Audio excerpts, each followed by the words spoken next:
नाशिकमधल्या त्र्यंबकेश्वरमध्ये साधूच्या वेशामधल्या व्यक्तीचा संशयास्पद मृत्यू झालेला आहे। साधूच्या वेशामधील व्यक्तीला अज्ञात मारहाण करतानाचं सीसीटीव्ही फुटेज सुद्धा समोर आलंय।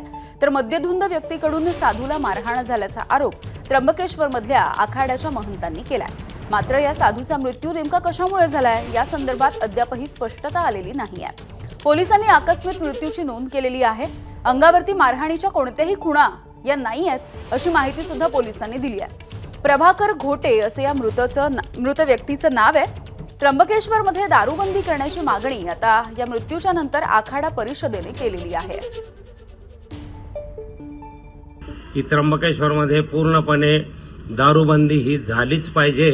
ह्या दारूमुळे बरेचसे लोक व्यसनाधीन झालेली आणि त्यामुळे त्र्यंबकेश्वरमध्ये अलीकडच्या काळामध्ये बरेचसे असे छोटे मोठे गुन्हे घडतात। यात्रेकरू बेवर्तन बेशिस्त लोक वागतात। गावामध्ये असे बरीचसे मुलं आहे। तर कृपया शासनाने त्वरित त्र्यंबकेश्वरला दारूबंदीचे आदेश देण्यात यावे। एबीपी माझा, उघडा डोळे बघा नीट।